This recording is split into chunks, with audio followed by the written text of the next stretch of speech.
Hello, this is Mario Farina. Today I'll be reading a story, How Jeff Lost His Job. This is not Jeff. This is the person that Jeff wrote a letter to applying for a position as editor. How Jeff Lost the Job. This is a copy that Jeff Bradley wrote Al Frieden, manager of human resources at Williams Publishing Company. Dear Mr. Frieden, thank you for considering me for the position of General Topics Editor in your company. I am hitherto presenting the written document you requested concerning my qualifications for its position. For a number of years, I had went to many conferences concerning writing techniques and had gave advice on this topic to whomever had asked. In addition, I'd done critiques on papers that others have subjected to me. It's always been my desire to help budding authors.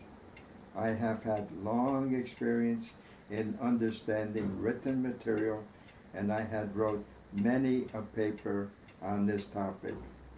I had run workshops dedicated to good writing and everything.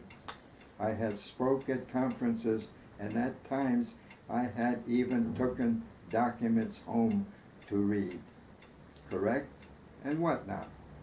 Basically, when I worked on them documents, there was a lot of improvement. The thing is, basically, I have several manners of expressing myself, you know?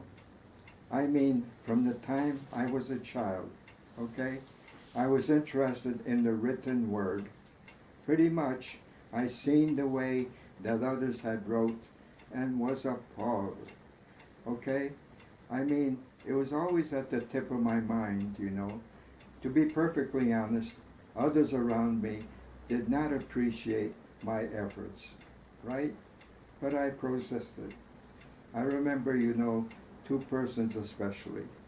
These were James and Janet Caldwell. It's good, you know, that I tell you about this because him and her were always trying to get polished. Do you know what I mean? I mean, it was difficult helping them.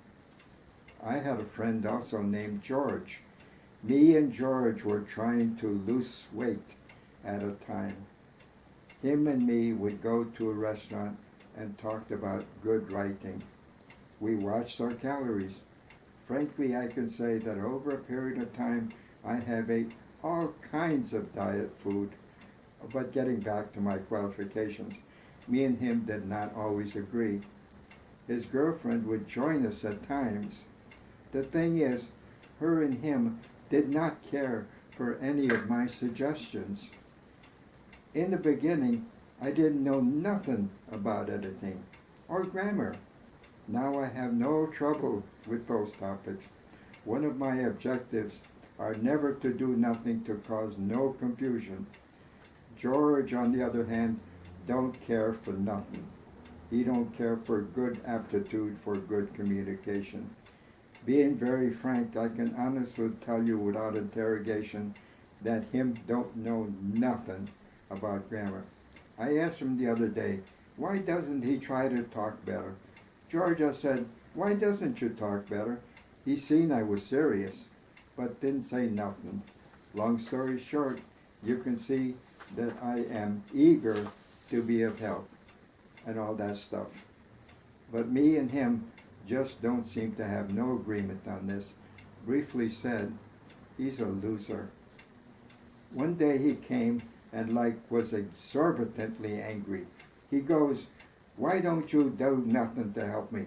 I was surprised, and I go, I try to assist you all the time. Him goes, me and you doesn't agree on nothing. Him looks upset, distorted, or whatever. Me? I guess I look abjectly too. Truthfully, I have did a lot for him and tried to help both him and his girlfriend, but him and her have never expropriated any thanks. All this has caused me a lot of duress, but I'm getting over it. There is little doubt that there is not able to express their appreciation for nothing. I hope I have been able to obfuscate clearly why I deserve the job of editor. You can see that I learned a lot about grammar in my life, and I'm like a good candidate, for the job. Okay? Do you understand what I'm saying? I can start at your earliest inconvenience and would like to hear from you. I think you can see why Jeff didn't get the job. Thank you for looking. Thank you for listening. Tomorrow I'll have another story. Bye-bye.